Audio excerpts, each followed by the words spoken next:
आप सभी भाइयों का स्वागत है मेरे इस चैनल पर। उत्तर प्रदेश के एक छोटे से गांव में सुरेश नाम का एक आदमी रहता था। बाहर से देखने पर उसकी जिंदगी बिल्कुल सामान्य लगती थी। घर था, पत्नी थी, 2 बच्चे थे और खेत भी थे। गांव वाले कहते थे सुरेश कितना शांत और समझदार इंसान है। लेकिन कोई नहीं जानता था कि सुरेश के दिल के अंदर कितना बड़ा तूफान चल रहा था। सुरेश सुबह जल्दी उठता, खेतों में काम करता और देर रात तक चुपचाप बैठा रहता।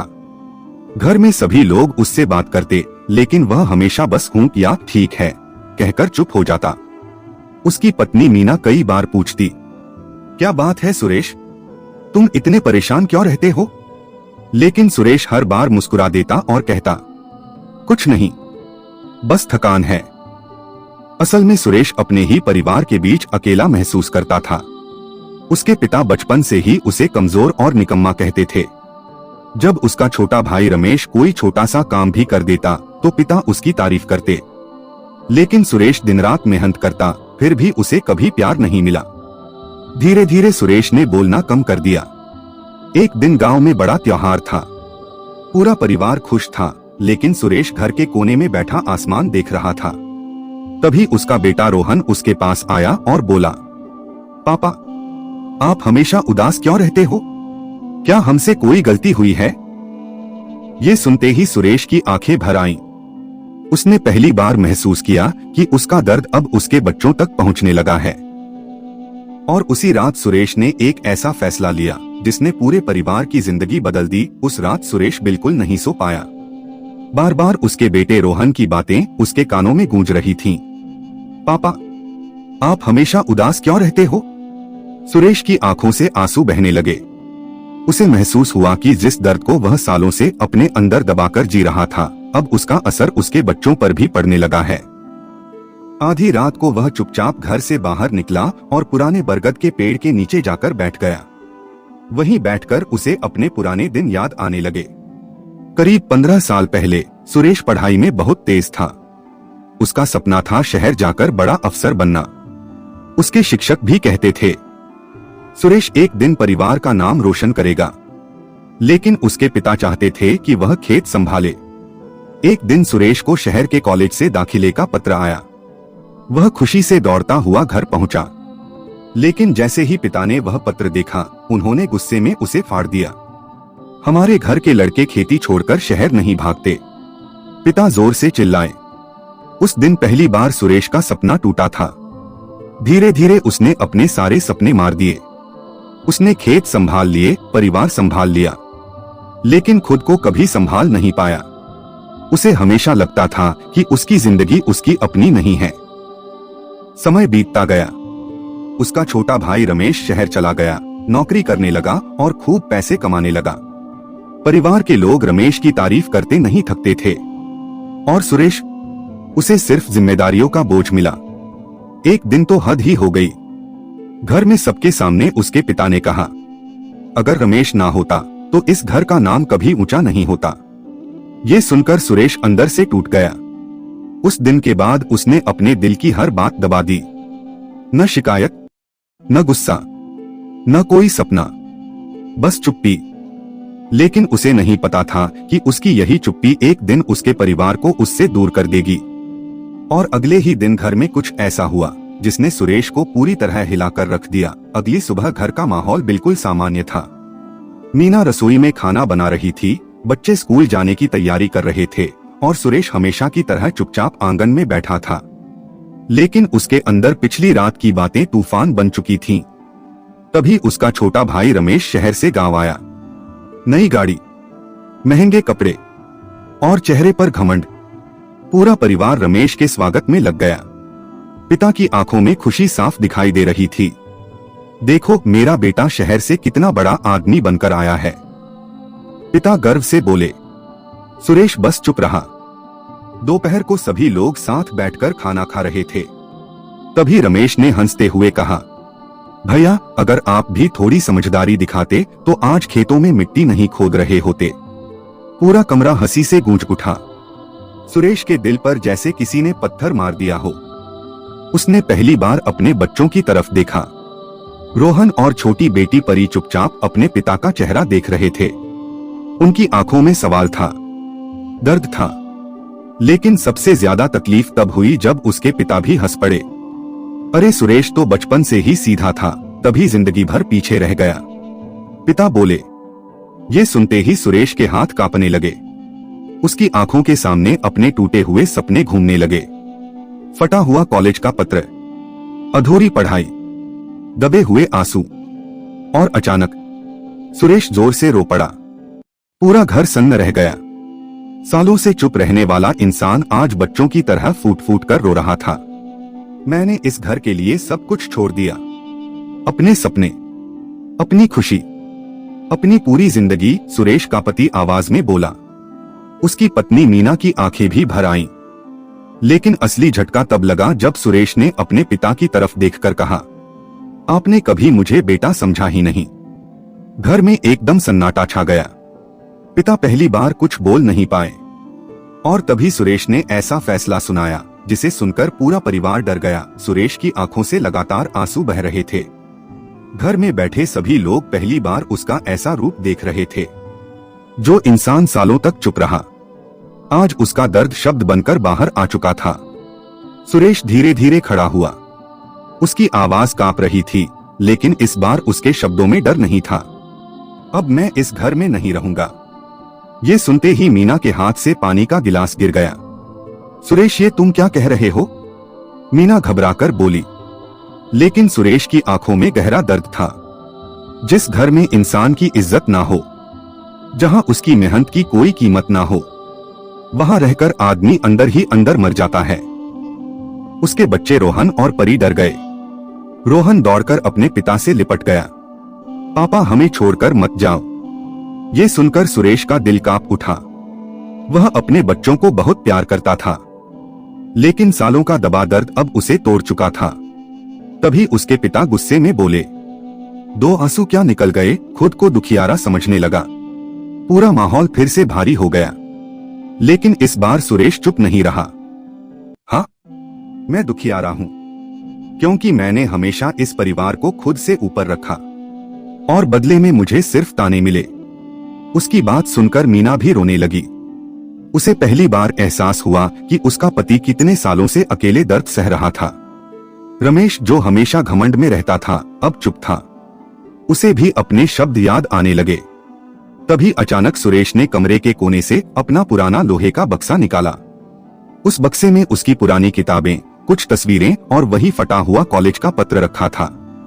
सुरेश ने कांपते हाथों से वह पत्र अपने पिता के सामने रख दिया। अगर उस दिन आपने ये पत्र ना फाड़ा होता, तो शायद आज मैं भी कुछ बन गया होता।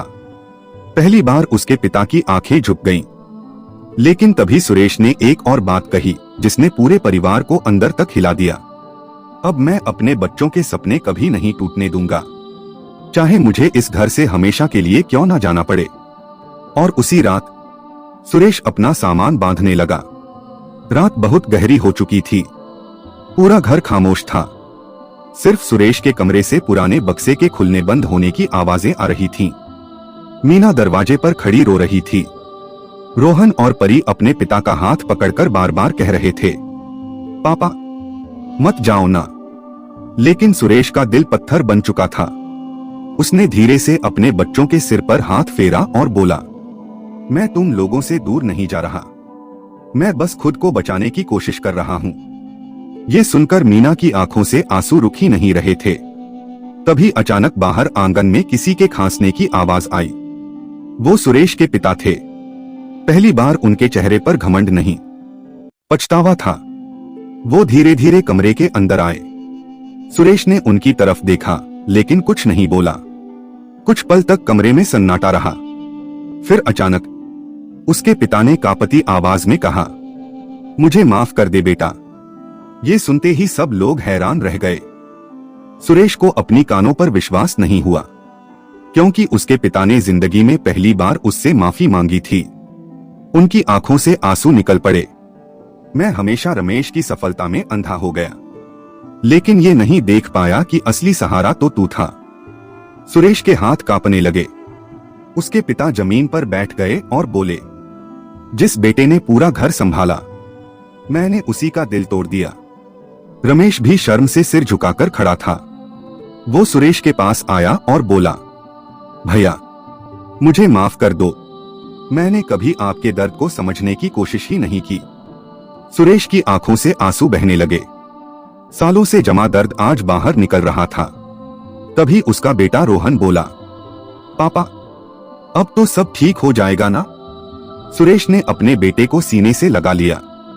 उस रात पहली बार उस घर में कोई चीख नहीं थी, कोई ताना नहीं था, सिर्फ आंसू थे, पछतावा था और रिश्तों को फिर से जोड़ने की कोशिश थी। अगली सुबह सुरेश कहीं नहीं गया, लेकिन अब वो पहले वाला चुप रहने वाला इंसान भी नहीं रहा। उसने अपने बच्चों से वादा किया, तुम्हारे सपने कभी अधूरे नहीं रहेंगे।